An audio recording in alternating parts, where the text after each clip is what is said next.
I'm drawing on 4E or 6E cogsci that proposes that cognition doesn't occur exclusively in the head, but is variously embodied, embedded, enacted, extended, emotional, and exapted. And I really like that. I think it's a really useful way of thinking about this because it situates ethics in a more useful idea of what cognition is. And I think ethics is more of a cognitive phenomena. It's not entirely rational. I think that maybe that's a bit of a Cartesian dualist type hang-up. I think there's a lot of unhealthy/useless baggage there. So just to touch on that reference. Now, if we come all the way back to the beginning, getting into definition of trust. So my definition being relationally vulnerable to the actions of another based on positive expectations, it touches on a lot of the stuff that we think seems to be relevant to the phenomenology of trust, but it is by no means perfect. And it's not that different from, it's actually very aligned to other ways in which trust has been scoped definitionally.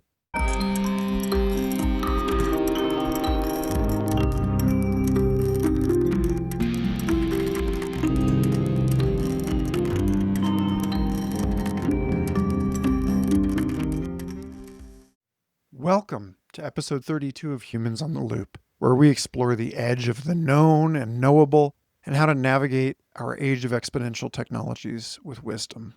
I'm your host, Michael Garfield, and today we're in conversation with AI ethicist and organizational trust expert Nathan Kinch, asking questions like, how do institutions made of decent, well-meaning people continue to behave out of alignment with their stated values? How do we dig ourselves out of a catastrophic collapse in trust? How can we design practical, participatory living labs for organizational reflection and facilitate convivial, playful environments for working together? As we frequently observe on this show, we need to rework our ideas of agency and identity to adapt them to advances in our understanding of complex systems. Decisions emerge within a nexus of nested, multi-scale dynamics, and our species flourishes or fumbles in intricate symbiotic relationships with the collective intelligences embodied in cultural technologies like states, markets, corporations, and social clubs. Beings that, by any reasonable account, live in worlds alien to our own lived experience and demonstrate their own goals and values. Getting them to behave in ways that nourish us requires a much more nuanced theory of change than that which created them in the first place. Perhaps even a radically different vision of the links between biology, psychology, society, and environment. And given that AI is a beast of a similar order to these other egregores, the entities of collective computation that arise from our efforts to coordinate at scale and then impose their own top-down causal influence on our own thoughts and actions, learning how to align individual and organizational purpose can give us profound insight into how to live well alongside, or in the proverbial guts of, newer, more obvious forms of non-human intelligence like LLMs that amplify our biases through lossy compression and feedback and shape both our desires and view of adjacent possibility. In other words, the intent to action gap in corporate ethics and the paperclip machine problem in our built wilderness of black box super machines are structurally identical. And if we can tame the secular gods of the modern industrial era, our self-domesticated species may actually still get a chance at living in a zoo of our own choosing. What follows is a much more grounded and soulful discussion than the above might make it seem. If you are caught in a system of technologically mediated social dilemmas, and who isn't, this will speak to you, and I'm excited to share it. But first, I want to thank everyone supporting the show on Substack or Patreon. Somehow, I've managed to keep this monster I've created from bending to the will of the attention economy and still, 10 years in, abstain from polluting this well with ads. Only with your monthly contributions is it possible to carve out a safe space for the brave investigation of today's biggest and most urgent issues. I run this ship on an incredibly lean budget, still do all of my own research and production, and take a big hit for the luxury to devote every minute of every episode and all of my writing to the uninterrupted flow of exploratory discourse. So, my deepest gratitude to all of you helping me preserve journalistic and philosophical integrity, including new patrons Marie Boudlong, Josiah England, Nick Jacob, Alistair Alexander, Andy Haymaker, Jenny Topaz, Livestock XKJ3, Patrick Nornberg, Max Trevitt, and Chris Oakes. Thank you. Members not only help me keep the vast majority of my work out from behind a paywall and available as public goods, but also gain access to our monthly community calls and study groups. And founding members get to preview months of unreleased discussions, including upcoming episodes with philosopher of games C.T. Nguyen, senior editor of Nature Henry G., and many more. Sign up today at michaelgarfield.substack.com or patreon.com/michaelgarfield, or make tax-deductible donations and get the same perks at every.org/humansontheloop. Or, if you're broke thanks to all of the craven market manipulation of 2026, you can help grow the visibility and impact of Humans on the Loop through the usual song and dance. Like, subscribe, get notifications, share with anyone you think might benefit. I thank you no matter what you choose. And I thank you for listening. I hope you enjoy the stimulating dialogue with Nathan Kinch.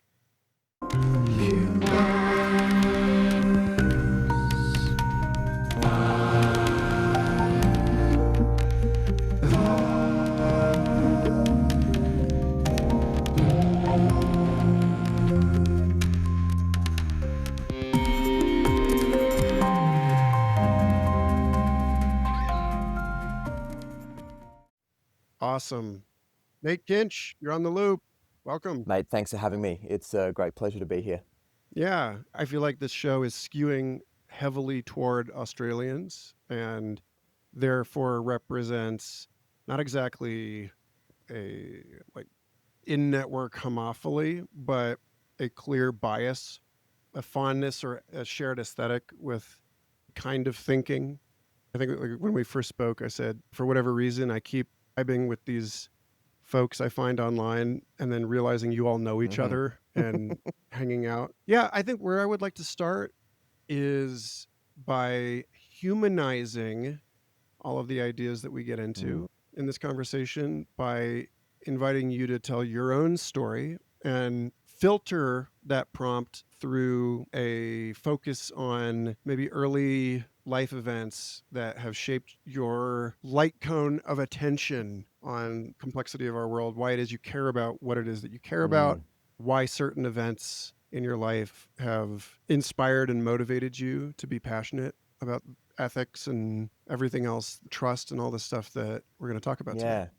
Yeah, cool place to start. One of those tricky things though, because it's kind of like how much kind of useful depth and nuance can you give to something like that? So maybe I do the sort of like gestalt or the 38,000 foot view, and then if there are things that are interesting to get into, then we can absolutely do that. You know, so I was born like way up north in a place called Darwin, which is, especially at the time, was still very rural and remote in a lot of ways. Then grew up much further south on the eastern coast, a place called the Gold Coast, kind of like it's almost like a big surf town in some ways.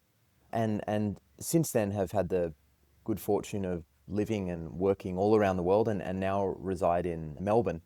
Mate, when I was younger, you know, it was a fairly normal-ish family, you know, a couple of parents, two younger brothers, mum and dad separated when I was 11, you know, all of these interesting quirks and idiosyncrasies and trying to find myself in the madness of that familial situation and a lot of difficulty in that situation actually. And I didn't realize until I was about 30 or almost 31 how significantly a lot of that had shaped me kind of for the worse. And I'll qualify what I mean by that maybe a little later. Anyways, fast forward to when I'm like 11 or 12, I become obsessed with golf. I fall in love with golf, and that was kind of like this passion. I was introduced to the game by my dad, and actually my middle of the three brothers, my younger brother Alex, had started playing first.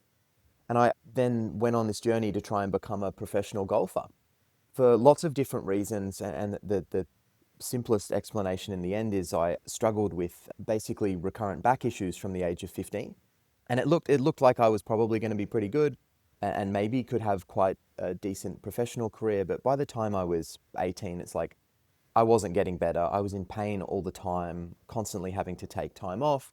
And some of my mates were just becoming world-class players, and still to this day they are. I was actually living in Alabama at the time when I was giving it my last little sort of crack, and got on the plane, barely able to walk, come home, and it's, oh my God, what am I going to do with my life? Because I'd literally saw myself as being this professional athlete that was flying around on G5 jets, and and then I come home, moved back home with mum and my brothers, and I was in a relationship and had done the long distance thing, and like, what am I gonna do?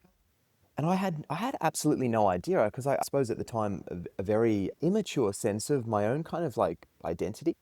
Anyways, I get a job, and I start trying to think more deeply about like what is it that I care about, and I joined three friends in building a sort of like I don't know, a fashion brand, I suppose, called the Stash Range, and that was cool, and it did well in different ways. And I suppose I was really intimately involved in that process for a good part of a year and a half. But I suppose in the back of my mind, in my body, wherever it's situated, not to reify this inappropriately, but like, I couldn't stop thinking and feeling about the injury thing. And I was like, this is a big problem. Like, lots of people I know even have struggled with this, that had seemingly, great possibilities ahead of them. Like, what can I do about this?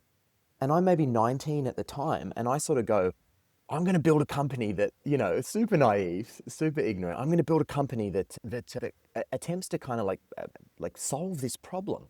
And, so I end up raising venture capital from investors in the UK, and I build this company called Sport Performance Accelerator. And we were really trying to use machine learning to predict the propensity that elite athletes had to incur soft tissue injuries. And, so we sort of start that process. There's a small team of four of us intimately involved in attempting to do that. And we're trying to work with different football codes, particularly, largely because globally there's a lot of money there. And so these teams can pay for like SaaS products. But mate, the thing that really stuck out as I started getting into that process was like, what's the dynamic between the athletes and the teams? There seems to be this really unhealthy kind of like power imbalance. And this will be a bit crude, but it's almost like the athletes were being treated like pieces of meat at times. Like they were these resources for the corporations, the sporting teams, to use to their benefit. Now, it's a gross simplification, but it didn't quite feel right. And then I then started all of these, I don't know, areas of inquiry, if you will, or asking these big philosophical questions that I'd never had any interest in. I go down all of the different rabbit holes, or I get the blue pill, red pill situation, or like, I don't know quite how to describe it, but I just became really motivated by things that I didn't just have no understanding of, I didn't even have an awareness of up until this point, like any awareness of. And that got me into lots of different areas that, the different branches of philosophy, but particularly looking at the time, we didn't have what we call now AI ethics. We had information ethics, and then from that emerged data ethics, and we had a lot of work around information security and privacy, or things like privacy and security by design, which were directly relevant to the software we were building. Then getting into different critical and social theories. And I was just like, oh my God, this is all crazy. And I kind of stumbled into this process of trying to do what I'd now sort of refer to as like socio-technical ethics. And yeah, and then it just, I look back on it now, and it's like, it seems like this coherent sort of narrative, or this coherent kind of like career arc, but it wasn't at all. I was just like, you stumbling through these different hurdles and trying to jump over these roadblocks. And yeah, but looking back now, I've been trying to do this work formally and very deliberately for over a decade. And I've had the opportunity to do it in so many different contexts. I've been really privileged in that regard, advising governments, advising major corporations, doing lots of different forms of quite participatory, almost like action research in lots of different contexts, contributing to standards in different parts of the world, and for the most part, been able to earn a living through that process and support my family, and which has been absolutely wonderful. So I know I referenced the stuff a little bit earlier about those difficulties and how I didn't quite realize how they affected me, and I don't know, trauma responses and stuff like that. And I don't know, maybe we get into it or not, but that's a really high level kind of like overview of how I got to where I am today, and what I'm interested in. So, to get from your observation that sports teams like frankly, many institutions have a fundamental tension between the well-being of athletes and the goals, directives, perceived well-being of the team itself. To get from that into this work that you cite, George Engel, 1977, thinking about biopsychosocial models, talking about trust as a biopsychosocial phenomenon. I'm curious, how it is that you move from that, because it sounds to me like what you're saying is that you may have realized that there was something about what you had internalized as a desirable life for yourself without realizing what success in that trajectory would mean as measured by the costs that it would incur for you on your own body and your own mental health as a related factor in how easy it is to simply be an animal. I'm curious about that move from seeing what I'm inferring you're saying is a violation of an implicit contract between athletes and the business, and this broader thinking about trust and failures of trust and the way that it arises in different settings. Yeah. Bringing up Engel's work is interesting. So I was first introduced to that when we were trying to basically model athletes using this thing that we called a single athlete view, and we were drawing the biomedical model as a kind of like a paradigm of biomedical science, which is based on different underlying philosophical assumptions and whatnot, or presuppositions, is really useful in various different contexts, but limited in others. And in our attempt to best predict different sort of like undesirable scenarios, the more inputs we could feed into that process, the better view we would likely have. So we were drawing on a slightly broader paradigm, and in this case, the biopsychosocial paradigm, to look at lots of different factors, not just the normal things that you do in sports science and exercise physiology, which will include total tonnage or percentage of, like when you look at like running sports, like the percentage of low, mid, high speed running, these different types of factors, heart rate variability, but also drawing on like more psychological factors, relational factors, and stuff that's often outside the purview of the team. So our sort of theory was like the more holistic view we could get of the individual in relation to the dynamics of the team, the more likely we would be able to predict different risk factors and then meaningfully and thoughtfully and in a way that the athlete participates in, intervene in that process. For the benefit of the whole, right? For the athlete, their longevity, their well-being, because so much of their sense of self and self-worth is tied up in their ability to perform. And that was the case for me. That was something that I'd really internalized, that I didn't start unpacking until my early 30s. I realized that I'd sort of internalized this idea that if I didn't perform, I wasn't worthy of self-love, and that or rather love of others, even parents and whatnot. And so there's lots of different stuff that I'd internalized there that I saw, I think, reflected in many other athletes, and it took a really long time for me to become, and a number of fairly significant crises for me to become aware of that. And the trust stuff, I kind of stumbled into that because you look at kind of like the dynamics between the athletes and the teams, and it's not necessarily immediate that like trust becomes the thing, and that wasn't necessarily it. What was really interesting was, as I was looking at like how do we build a technology that can serve these purposes, I started then looking into a lot of the literature on trust in information communication technologies and that sort of landscape, and what are the factors that might make a technology more or less trustworthy. What are the design tactics that can seemingly reliably enhance the trustworthiness? What's the relation between the trustworthiness of the product or service offering and the organization that's actually designing it? What's the relation between the trustworthiness of the product/service, the organization, and the broader kind of like system or quote unquote market dynamics? That sort of stuff, because it became clear that if we weren't doing something a little bit different to what was common at the time, we probably wouldn't have some type of, like enduring contribution to the problem space that we were working on. And just to cut a slightly long story short, the company ended up failing because I'd made some really significant mistakes very early. Like we were in the right place at the right time, which was super crazy. We didn't really have like the SAPs and the Microsofts and stuff like that, because a lot of the folks doing those advanced analytics in professional sports now are the big players. And there are some smaller players. There's a company from Australia called Catapult that's not that small. They're pretty big now, but small compared to Microsoft. And there were some companies in Ireland and different parts of the world doing some great work. So we were in the right place at the right time, but I'd made some horrible decisions just because I was, again, really naive and ignorant.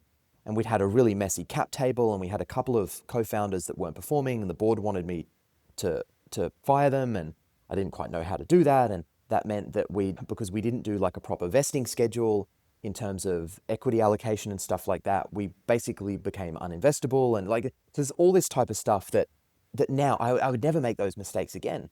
I learned the really hard way, this thing that I was trying to build. And thankfully, we managed to actually return the funds to investors. So we kind of walked away, like there was lots of opportunity cost and time had gone by and stuff like that. But in turn, we didn't create this massive financial hole, thankfully, because that often does happen with startups. But yeah, so it wasn't actually the work on, say, the biopsychosocial model as opposed to the biomedical model that led me to the trust stuff. It was actually questions about how do we build this technology well? How do we build it the right way? How do we build it in a way that is most likely to fulfill the kind of like purpose that we are trying to kind of internalize into this organization? That was what got me really interested into the trust literature, which is actually quite messy in certain ways. And I don't think we have a particularly good understanding of the nature of trust at present. I think we have a good understanding of the function of trust in many different contexts. But because we're trying to map whatever the territory is, we have many different maps. And many of those maps are based on different assumptions. Like a lot of research in the previous century on trust was based on things like prisoner's dilemma, iterated exchanges, game theory, which is one way to look at it, but actually based on what I think is happening in kind of like real world, sort of like trust phenomenology playing out, like so limited, it's crazy. And one example is in trust games, you just have two parties, right? But in the real world, you have the n-body problem. You know what I mean? And I became fascinated with all of that. And what became interesting, and completely circumstantial, a lot of people, sort of like mimetically, it's like people started, as I became fascinated by it, and I started developing, I'm going to use this very loosely for now, but like some expertise in the space in terms of interpreting, in the context of like designing socio-technical systems, how we could interpret some of this literature. It's like the market started becoming more interested in that stuff. You had BCG talking about it, World Economic Forum talking about it, lots of different independent researchers talking about it, more peer-reviewed articles talking about this stuff, the relation between trust and I use slightly formal terms, the design of socio-technical systems, basically like, we had social media and all these different types of things going crazy. So it was like chance or whatever we want to refer to it as, but the timing kind of worked. So I started developing some expertise. At the time, it seemingly became interesting for the market. So I lucked out in that way. And as a result of that, and the opportunities that I had after Sport Performance Accelerator, the skill set that I was really trying very hard to cultivate was something that people were looking for. And that very thankfully, that's what's, at least for the last 11 or 12 years, given me, the opportunity to travel the world and, pay for rent and all these different types. So yeah, I know that was all over the place, but yeah, that was kind of how that stuff sort of emerged. I want to pull a couple of like rails out of the piece that you wrote for the RSA. What's trust got to do with it? That I think are useful to formalize and constrain what we're talking about here. You say a useful definition that you work with for trust is the willingness to be relationally vulnerable based on positive expectations. Again, because trust is something that arises through relationality, that we should maintain humility when we describe this phenomenon and its implications, that it requires approximation, that, like you said, it's an n-body problem, and we've got to work within that sort of, any kind of formal definition is going to miss something. But you also talk about a 5-layer framework that you use for trust. And without getting into excruciating detail about all of that, one of the most interesting things, I think you touched on this already, one of the most interesting ways of understanding trust is through social license to operate, as you put it, the ongoing acceptance of a company or industry's standard business practices and operating procedures by its employees, stakeholders, and the general public. The fact that the world is even allowing you to exist as an organization, or for that matter, as an individual in a tightly woven network of interdependencies in like tribal structures, right? I think a lot of us have in our bones the fact that through most of human history, you weren't trusted, that you were expelled. You were like let out into the woods or walked off a cliff or whatever. And yet, I want to add to that that we live in a world now where it's funny because we actually place a lot of implicit trust in systems, organizations, individuals that we can never properly audit, that with whom we have no direct relationship. I've heard so many interesting stories about, the unsung heroes of the Cold War who prevented humankind from destroying itself in a nuclear exchange because they violated an explicit pact that they had with their supervising officers and refused to press the button. And now you're in a system where, the executive command chain gets somebody to actually launch a warhead is enforced by, these people don't get to make these decisions anymore. They don't get to, there's somebody standing there with a gun making sure you press the button. So I don't know. There's one of the things that I'm thinking about and I would love to solicit here is reflection on all of the ways that we trust other people without realizing it, or we trust other people simply as a matter of practice because we have no other choice, because we don't understand the systems in which we are placing our trust or in what we're relying on. There are plenty of examples where work that is being done to support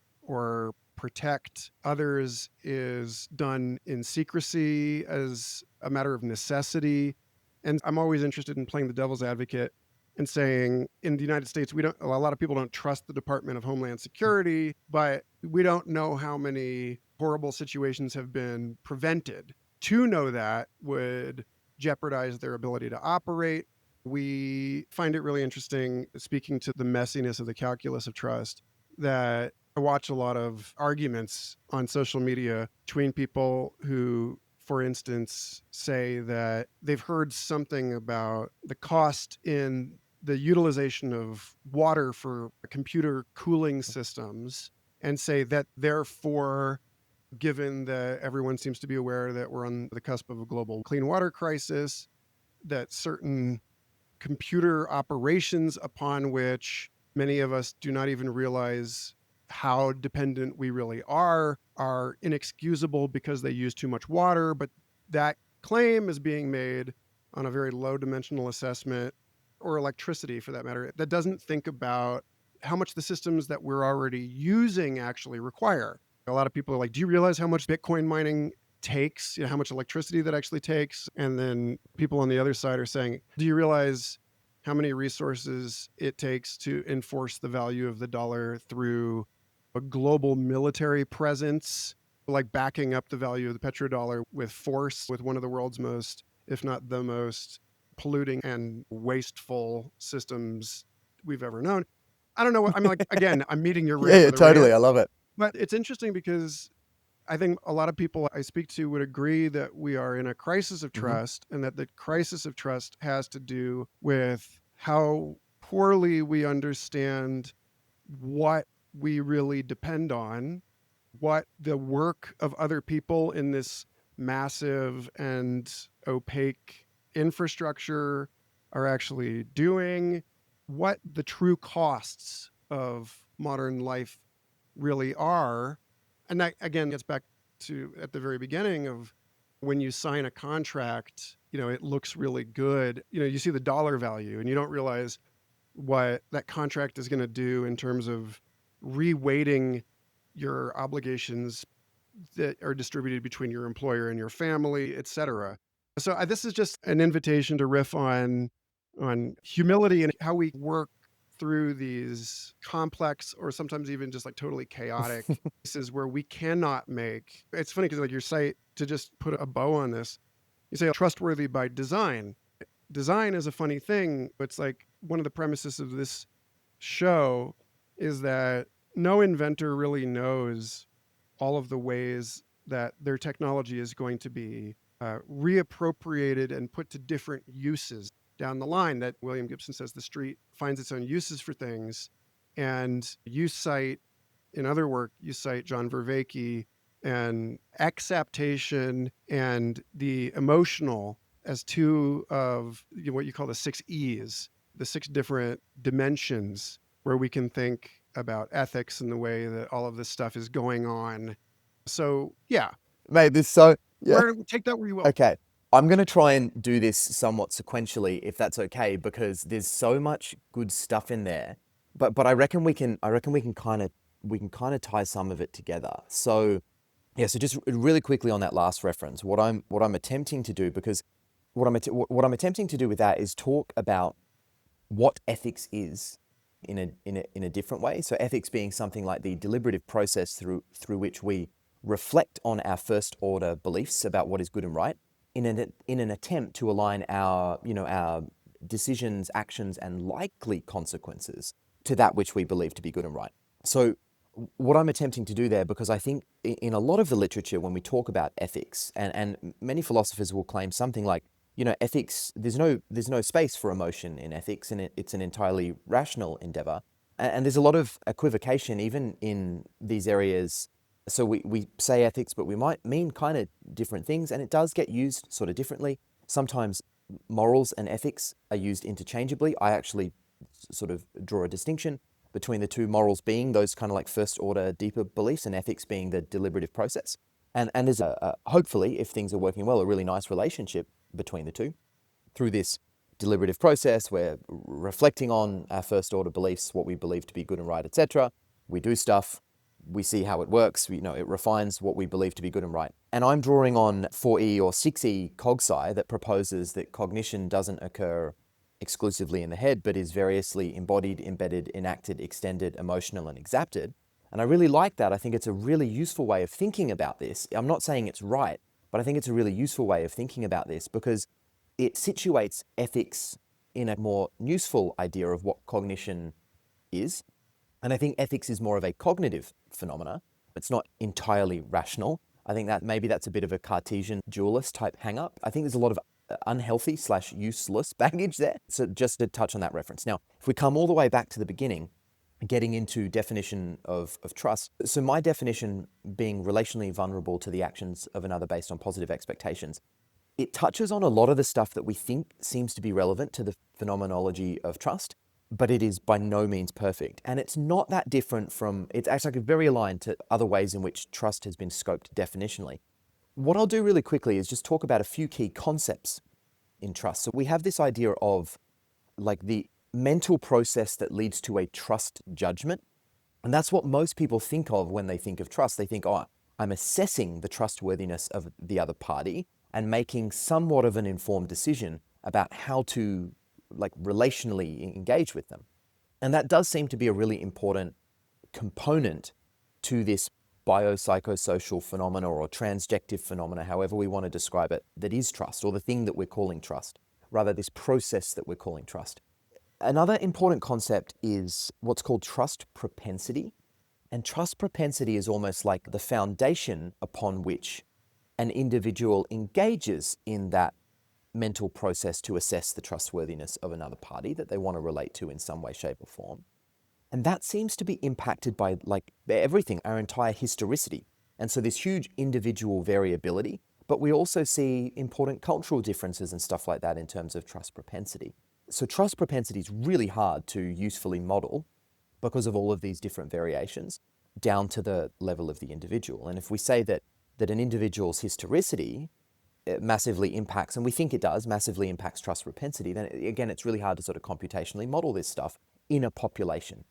And I'm not saying we can't do it or we shouldn't attempt to do it, but again, that's where we want to bring humility into play. Then there's another thing that you talked about, sort of explicit versus implicit trust. Now, this is a tricky one, mate, because I don't know whether, because it depends what we actually mean by trust. So if part of the phenomenology of trust is the deliberative process that leads to some type of reasonably informed trust judgment, and we're saying that there has to be some intentionality to that process, then implicit trust is not trust. It's something else. If the process doesn't have to have any deliberative component, then it could be trust. And actually, there are different ways in which this is sometimes sliced and diced. There was a resource that was published a few years ago, Hilary Sutcliffe and another colleague, it might have been 2020 it was published, called tigtech.org, Trust in the Governance of Technology. And they describe trust states as being sort of like non-binary. So they describe many different trust states, from kind of like passionate trust all the way through to passionate distrust. And then they have reserve trust, passive trust. So they describe these different categories. And I actually think that's a really useful way. It's not necessarily right per se, but it's a really useful way of thinking about it. And what you're probably describing in terms of the implicit trust is what they would refer to as something like passive trust. So it appears to be trust in terms of how we relate to it behaviorally, but it's not the result of a deliberative process. It's the result of kind of like the social contract that we've been birthed into, that we didn't choose, that we didn't really exercise agency over, et cetera, et cetera. So there's some interesting stuff there that you've picked up on. Again, one of the reasons I really try and approach this with a lot of humility. All right, so then when we come into that 5-layer thing, now I'm going to try not to get too technical, but I'll just describe the 5 layers that Michael was referencing, speaking to the audience as if they're tuning in live. So the top layer, and this is, I'm using the limitations of the English language, so top to bottom, left to right type of thing. So all of those nuances and caveats. But the top layer, using the limitations within which I'm attempting to describe this, is social license to operate. And that is what organizations care about, because that's effectively the market saying, yeah, keep doing what you're doing. So boards that are responsible for corporate governance, they care about social license to operate. Sometimes they talk about trust or reputation or whatever it is, but they really care about social license to operate. Below that is reputation, and that's basically what people say about the organization. Below that is trust. That's kind of like very simple terms for now. That's the belief that the market has in the organization's trustworthiness.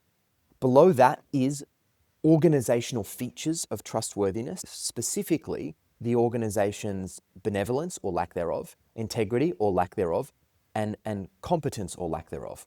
Now, I add one little nuance to that. I describe it as normative competence, because we can be really good at doing bad shit, but what we want to do is get really good at doing good shit.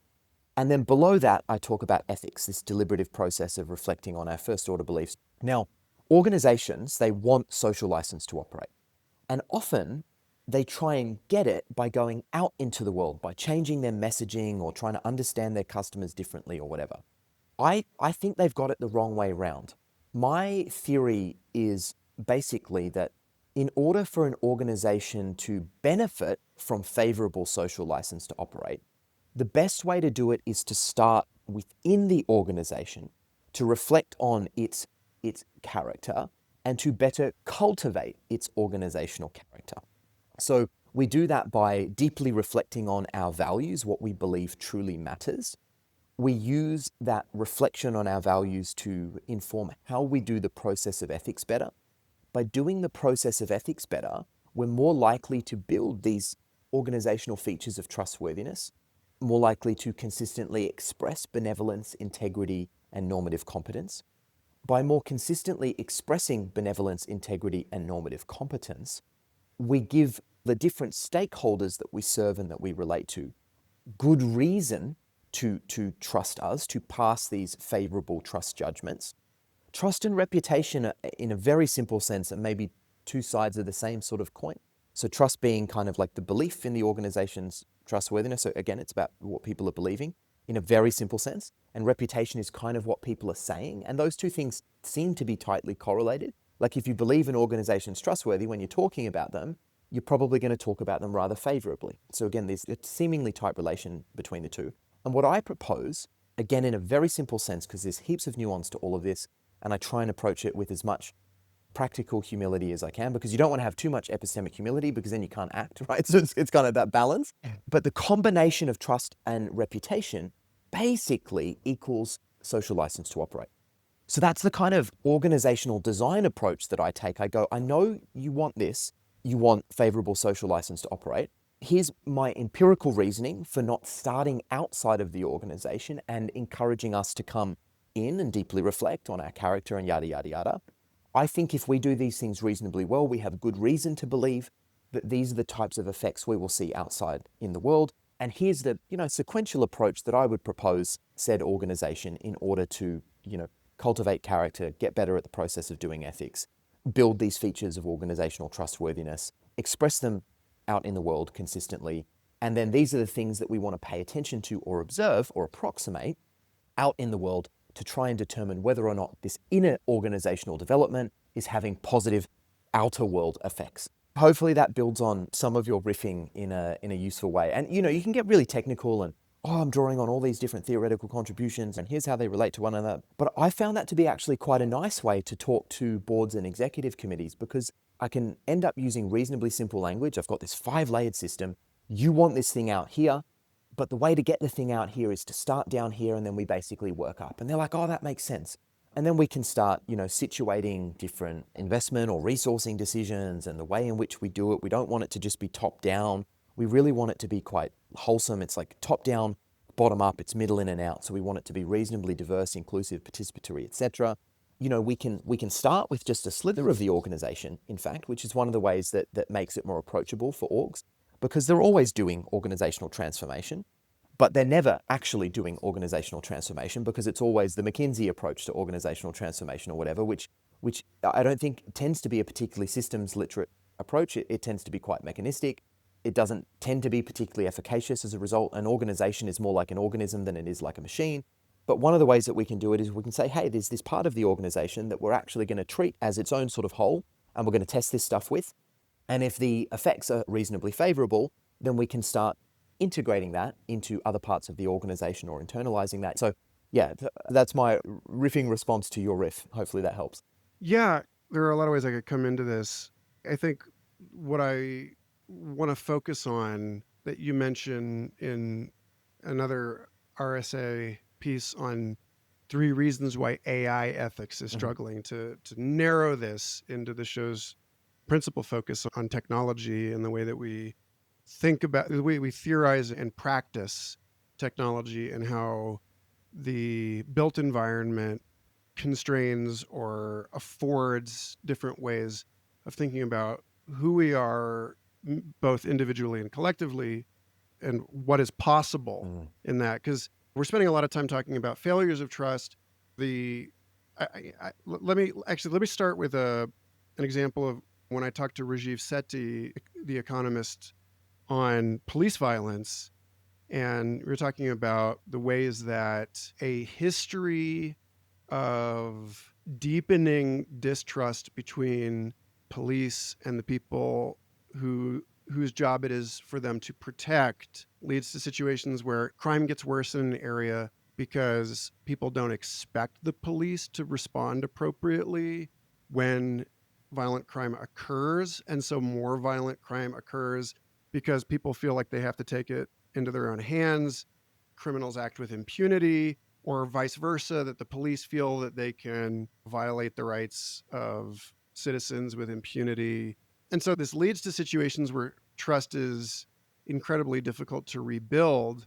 There's also the fact of human psychology that we tend to remember the negative more easily than we remember the positive. And yet, like, one of the things I'm trying to do with this show is to ask the question of how we can tell better stories.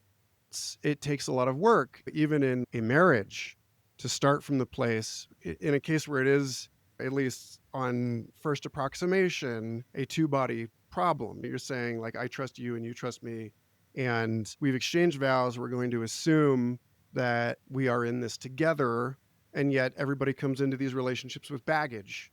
And, when I'm thinking about the statement about relational vulnerability with positive expectations and how that links into the question of how it is that knowing our expectations either funneled and amplified through language models as the statistical correlations that come out of those, as in predictive policing, in the way that it ends up reinforcing that there are bad neighborhoods, often through some spurious correlation that then becomes reified and aggravated, or whether it comes from any of a number of different sources, that even starting from a position of neutrality, positive expectations are a hard compass bearing to maintain. And then let's articulate that and you've made this point, the sort of inner work, outer work, as above, so below stuff, that in a way, the emphasis, like I just listened to a really excellent conversation between Tim Logan and Dave Snowden on how the emphasis of education in Western civilization, quote unquote, on individual learning is this sort of weird curiosity, given that most human societies ever have not regarded decision making as a phenomenon engaged by individuals, or that the notion of the individual, as in that famous study on how like Japanese versus American people interpret visual scenes differently, where if someone standing in the front of a crowd is smiling and everyone else behind them is frowning, the Japanese will see that person as disingenuous, whereas Americans interpret the scene completely differently because we've been primed to understand the self in a much more individualistic format. So there's like a way in which talking about it as inner work is weird in the first place, because our perceived experience as individuals is a hallucination of all of these encodings of the stability of environments over different time and spatial scales. And so I don't know. I guess I'm just thinking of, what does it mean for an organization to engage in, to take, as you say, like a hard look in the mirror when we complicate the idea that there is such a thing as an in here or an out there in the first place? Or in what ways do you recognize, to put it in a kind of more protopian sense, of new technologies afford new ways of taking a look in the mirror, new ways of seeing, constructing, defining, enacting selfhood, that, like there is a way to see the self that was simply impossible before the invention of the microscope. We could think of ourselves as like part of a sort of fabric of ecological relationships, but it wasn't obvious that the self is a complex, modular, holonic structure composed of collaborative relationships between things that are like agentic in their own regard, and cognitive, like that your cells are thinking and making decisions, and that's coming together as a person. So yeah, again, huge question, but I guess if you could Why don't you offer just ask people me for a something. grand unified theory? Come on, man. Just Yeah, I guess what I'm asking is like, how do you actually do this work with your clients in a way that solicits or encourages, quote unquote, inner reflective process in a way that doesn't reinforce the idea that they somehow exist as closed systems, or that understands that all of the categories that they're using and the world model that they're operating on is itself groundless, that it's been trained on a limited, like the historicity piece of it and the open-endedness of all of yeah, this. like such a fascinating area of inquiry. And what I would say is I start with trying to work with useful models of these things.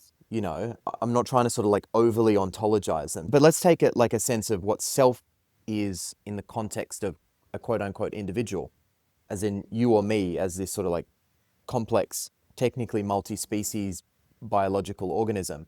So there's a thing called the tripartite model, where you have like an experiencing self, a narrating self / ego, and then a public facing self. The way, and there's the thing called the Rogerian filter between the two, the way that the experiencing self, the narrating self, expresses itself in the world, right? So whether that's right per se, as in whether that's actually how our psyche is constructed, totally different story. But like there can be a real usefulness to that in a clinical psychotherapeutic context, or you know what I mean? So I would say I'd be trying to do something similar in an organizational context where you have many subjects cohering around different goals. So I don't want to sort of reify or overly ontologize what the inner versus the outer means. But in a simple sense, we could say the inner work is about like looking within, recognizing an organization's boundaries are semi or very permeable, right?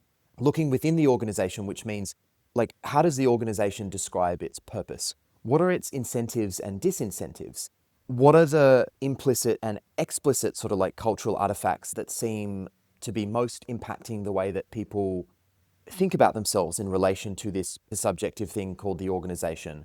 or the ways that they're relating to one another? What is the way that the organization is functionally sort of constructed, as in, does it have a reasonably quote unquote flat sort of structure? Is it quite hierarchical?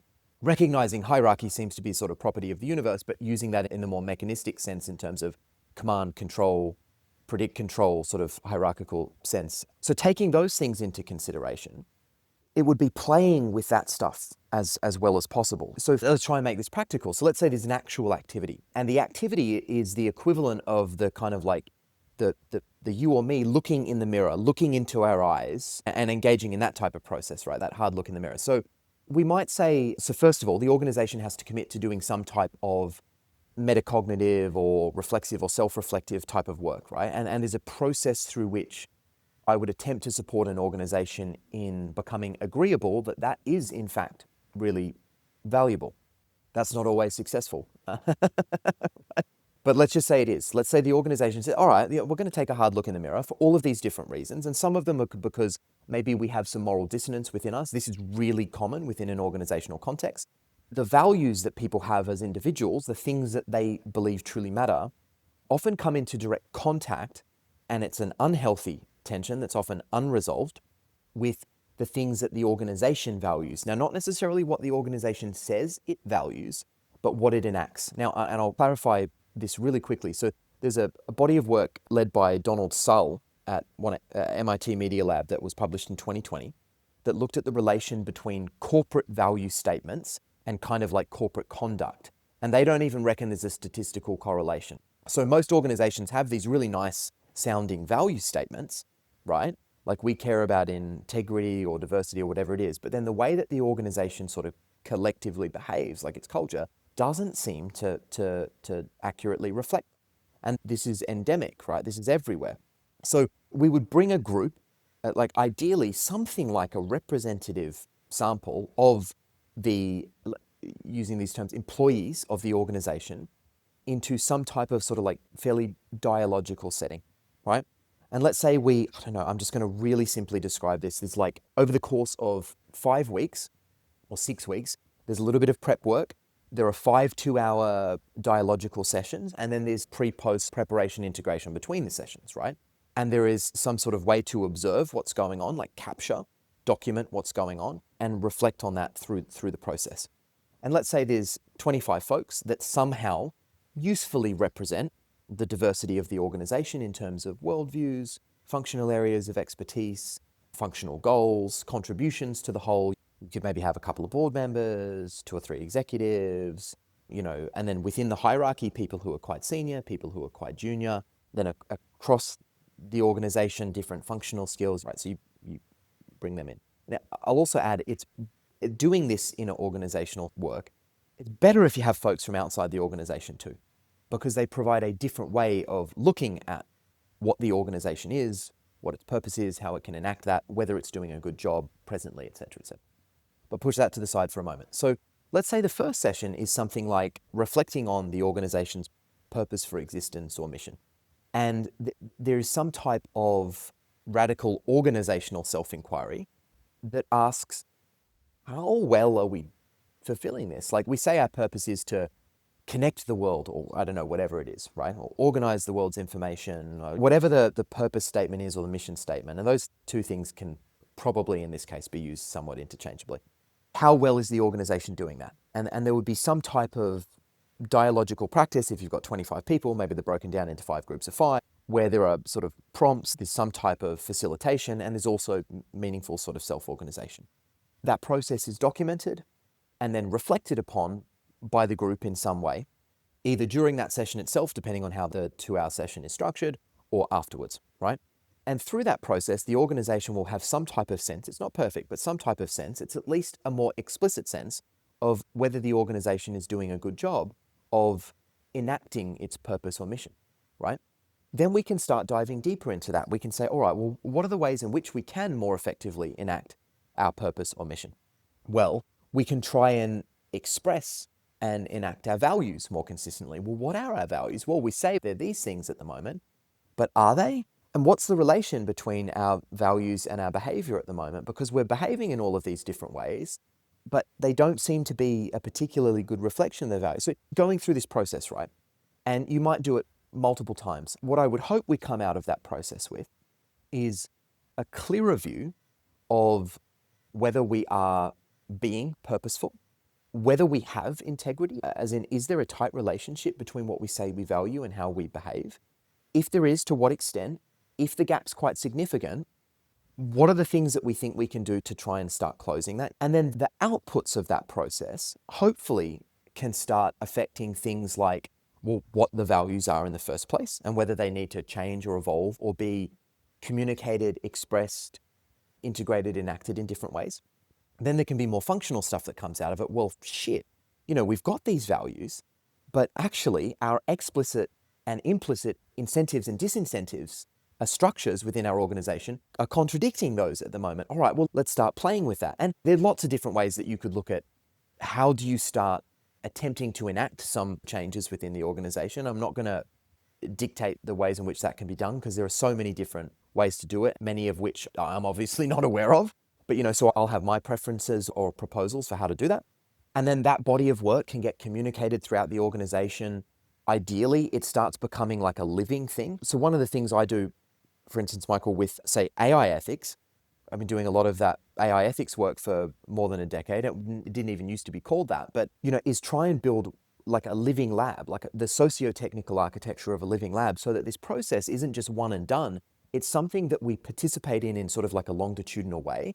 And our longitudinal participation enables us to become better at self-reflection, metacognition, etc. And this process of reflecting on values, conducting little experiment to try and live value better, observing whether that has like the desired effect. If not, we try and learn from that and then we feed that back into the organization. This inner work can become something like that. So we become more of a learning organization.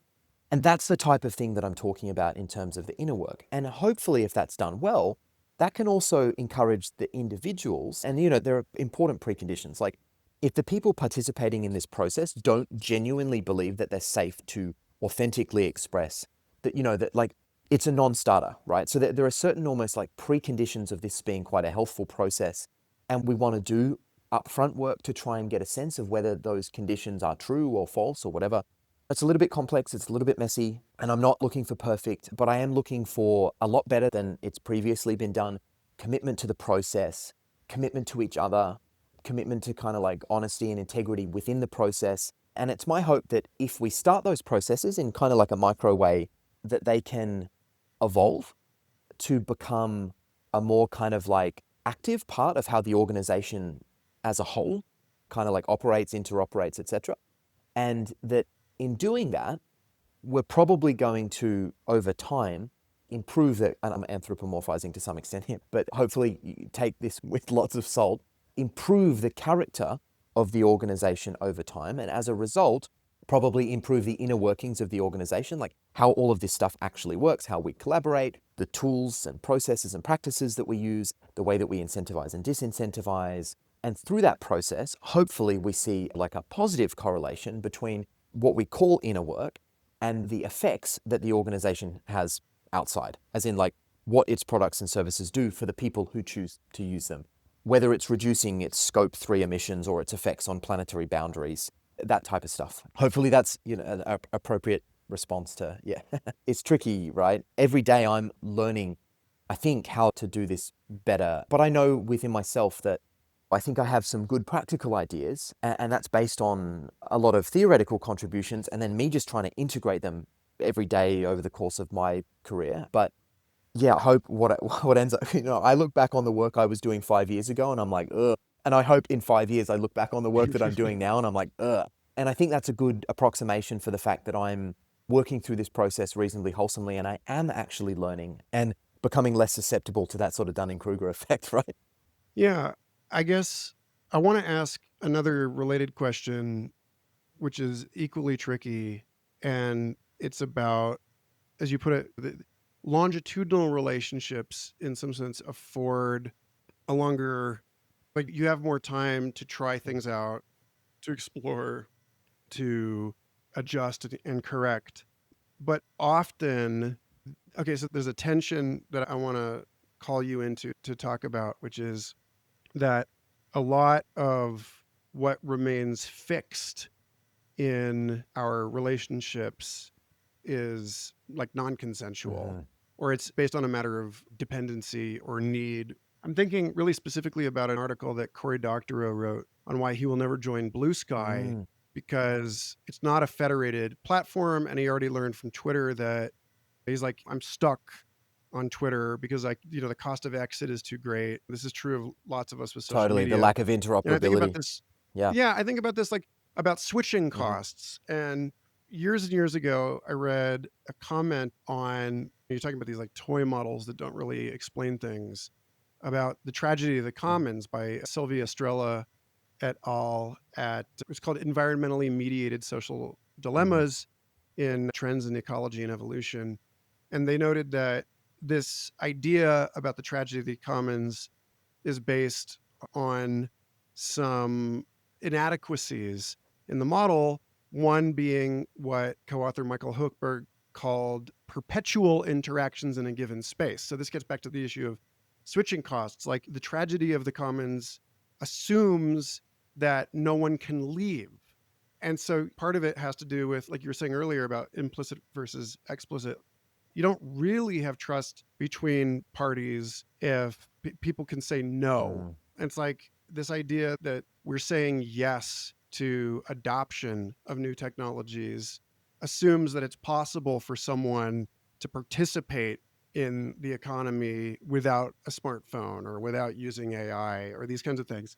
So that's one layer of Mm. it. Another layer is that if you invest whatever billions of dollars in training some language model, and then later people figure out how to audit it and realize that it's fundamentally flawed, but at that point the company's going to stick with it, or the company's going to stick with their original charter or menu of available corporate practices, because the cost of actually making the transformation means that the company has to go down into a trough, has to become less successful temporarily in order to make this long-term adjustment. And so it's funny because, on your site, you say, well, the most commercial trustworthy organizations outperform the market by Mhm. 30%. So that's great. But if your board is going to kick you out as the CEO by trying to make a long-term bet in a higher performing Mhm. organization, because you're going to go through a 5-year period of like pain and adjustment, then it's not up to you as the ostensible leader of the It's like organization. it's a And I just, multipolar trap of sorts. Yeah. yeah, exactly. And I just also want to link in when Amber Case and Michael Zargam worked on this thing called Terms We Serve By, which is revocable data permissions for people that are using software as a service, where if you decide that you want to pull out, that you can reliably remove your consent. But there's this thing about, like, when you quote Donald Soll et al. About how, let's see, as you put it, Soll found no correlation between the values a company emphasizes in its official company corporate culture and how well the company lives up to those values in the eyes of its employees.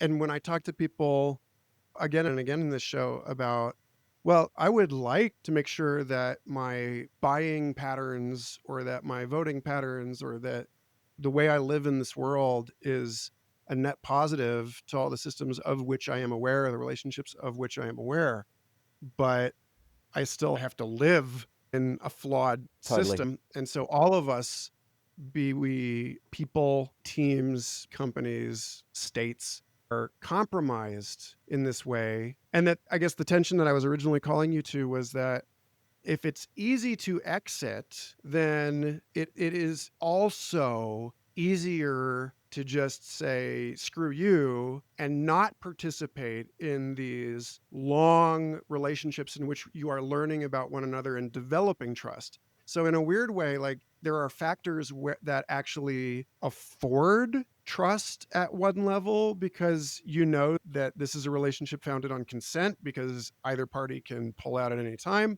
And then those same factors trouble the interdependence, or at least the perception of our reliance on one another, wherein trust becomes a necessity. Mm. And so I'm curious what you have to say on all Yeah, that. that's Yeah. super interesting. Let me just clarify the outperform the market by 30%, just so that there's a reference for that. So that comes from the Trust Across America Facts framework, only about 13 years of public company performance. And it's based on a specific methodology with therefore underlying assumptions. But the reason that I add that to my website is because almost everyone thinks that the work that I'm doing is going to hinder their capacity to operate effectively. Now, I'm not suggesting that we don't need a fundamental paradigm shift in what it means to organize and collectively coordinate and the goals that we have, and we do, like we absolutely do.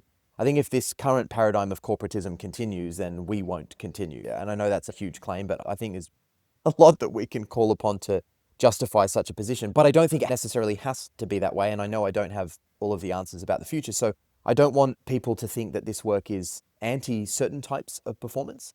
I think it will transition our focus away from very narrow goal orientations towards broader goal orientations. It will better enable us to internalize rather than externalize. So it'll encourage us to get closer to true value or true cost accounting. And it can enable us to better holistically perform.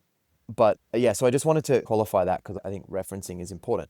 But okay, so the thing that you're referring to here is really interesting because, let's take a simple example. So let's say there's this process of relational co-development in kind of like a romantic sense, and people come into a partnership and maybe build a life together, and then that becomes interdependent in various different ways: financial, relational, reproductive. And so there is a deep incentive for each party to remain benevolent, integrous, competent, along with many other things, of course, such that willingness to continue being vulnerable to each other is based on justifiable positive expectations. So each party has good reason to trust the other party.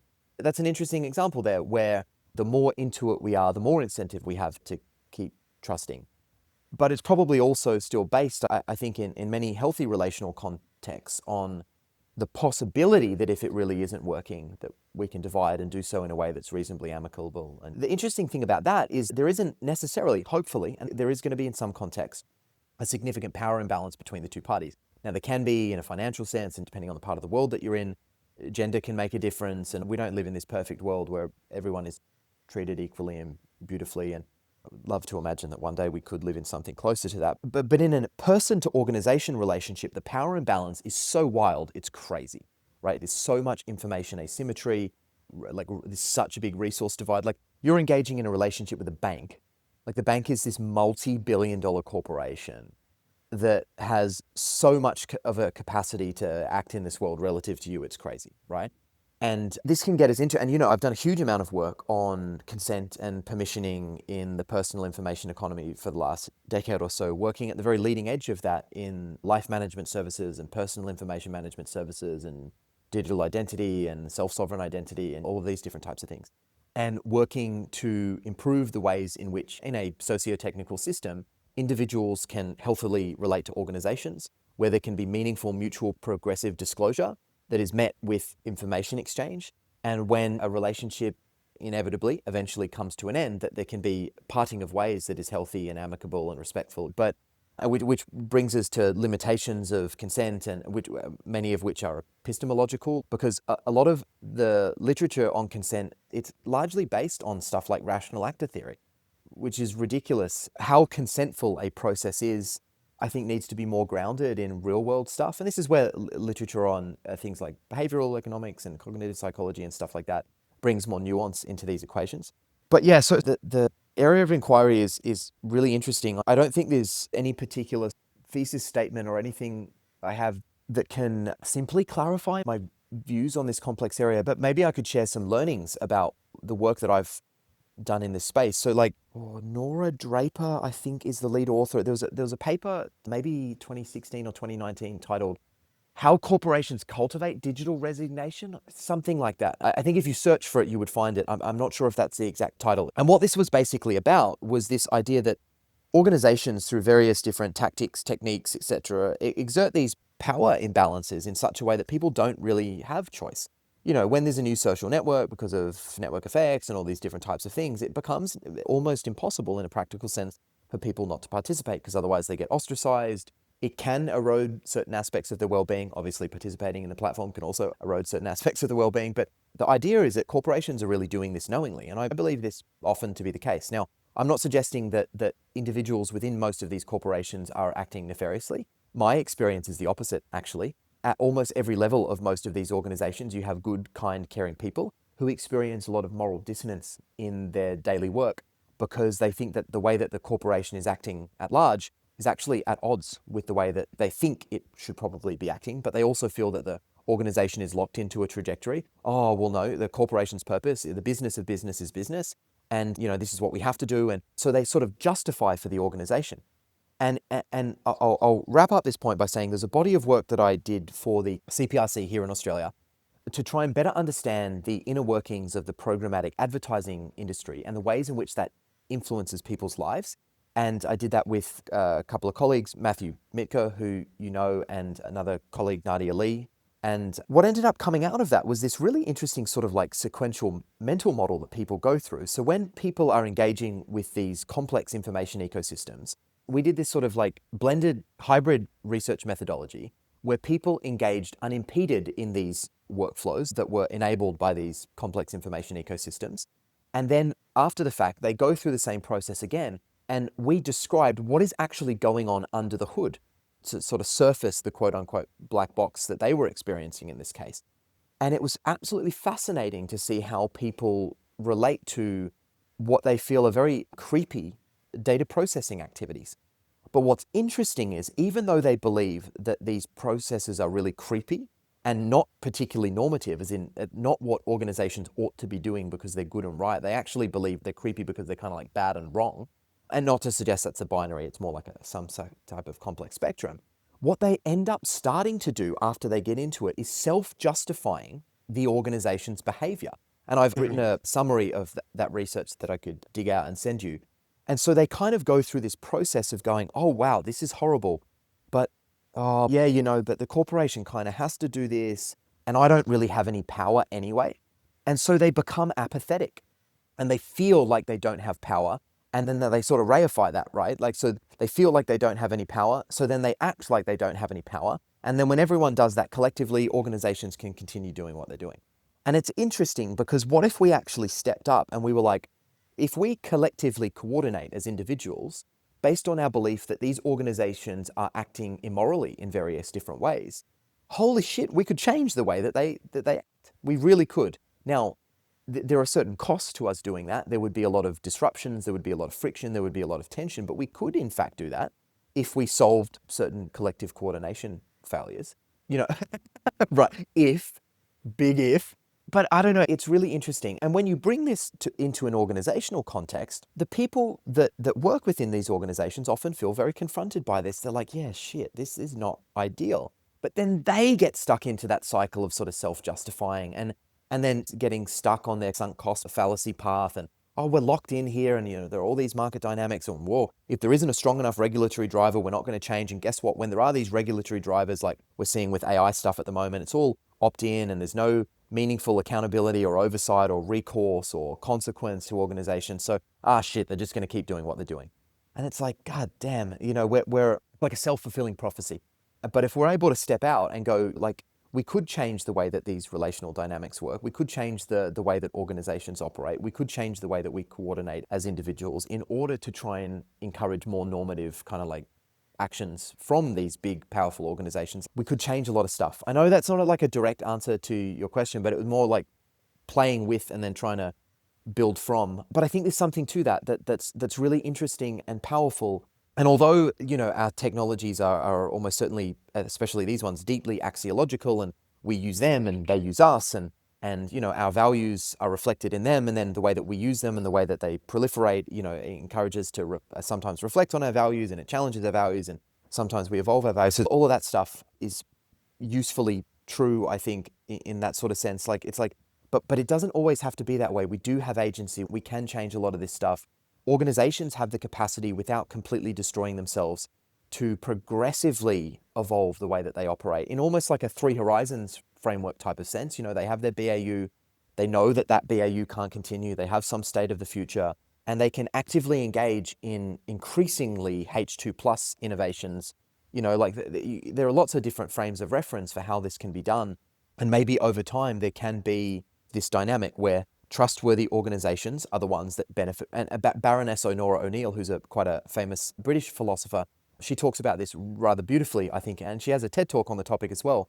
And it's kind of like, we don't want more trust, we want more intelligent trust judgments. We want market dynamics or system dynamics where the entities that are worthy of trust are the ones that benefit from positive trust states. And that's the type of thing that we want to work towards. So, and I think in some theoretical world, that is absolutely possible. And because I believe that's possible, I think that's what I'm trying to commit my life work to. You know what I mean? In the sense that hope is something like belief in the possibility of better. Active hope is living your life based on belief in the possibility of better. I'm actively hopeful that even though there's going to be difficulty ahead of us in various different ways, biospheric instability, social injustices, wars, we might be able to go in through and beyond that madness. And over time, there is some kind of fundamentally better world where humanity is, in fact, humanity and civilization is, in fact, civilization. And we live healthily and well and beautiful and creatively enriched lives largely within the safe operating zone of planetary boundaries or something like that. So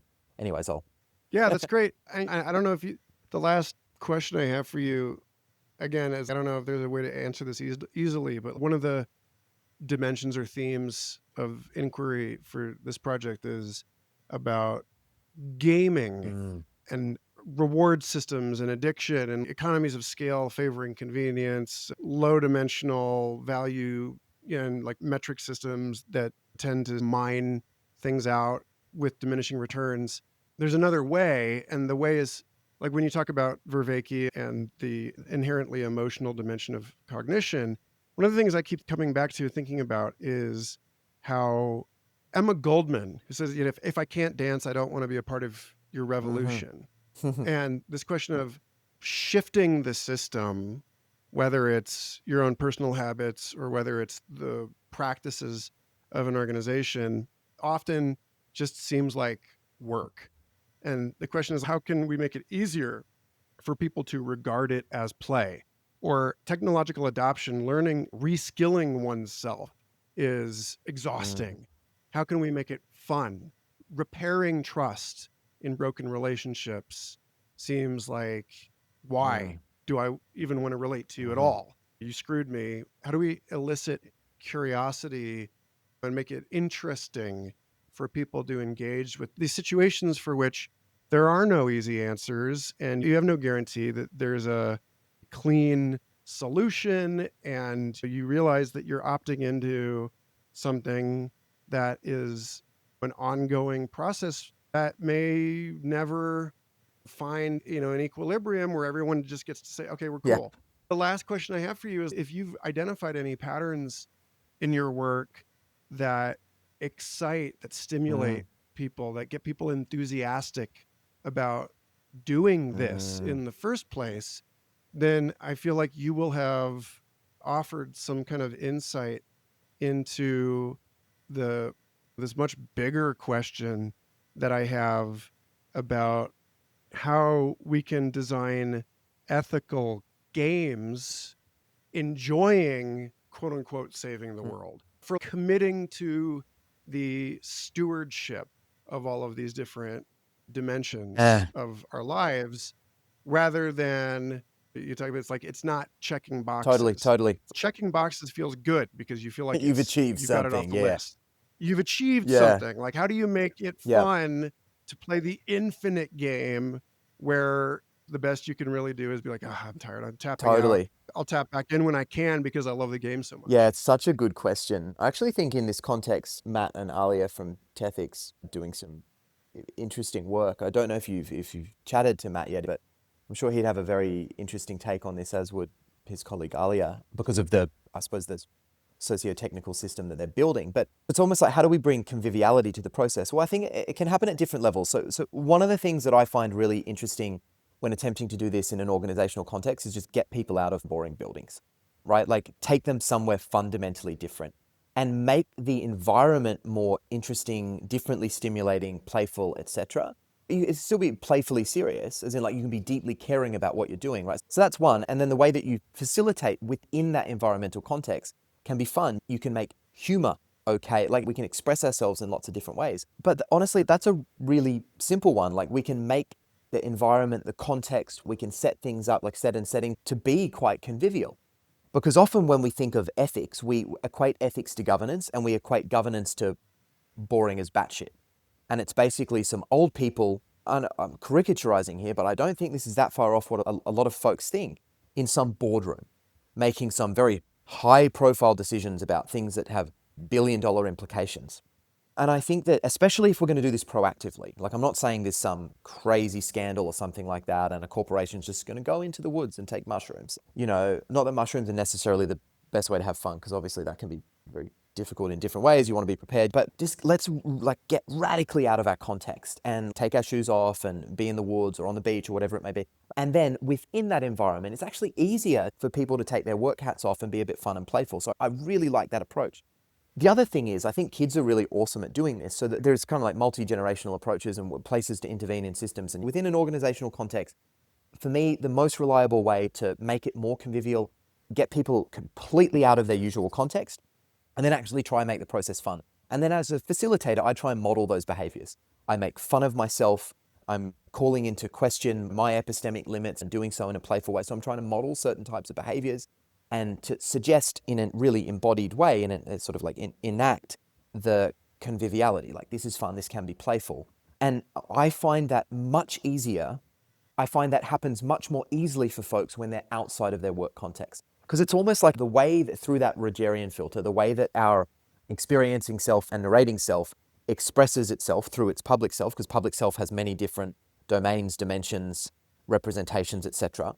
It expresses itself in a very particular way based on lots of different subconscious or unconscious drivers, right? Some of that we're attempting to be conscious of and deliberative about, but a lot of it we're just not aware of, right? And we express ourselves in a reasonably consistent and uniform way in a work context. So we get ourselves outside of that context. But I also think if we're people that are trying to be playful about system transformation and how do we have a socio-technical society that is also ecologically sound, we got to do that at different levels. You know, kids are really awesome at being playful, so let's learn from and with them.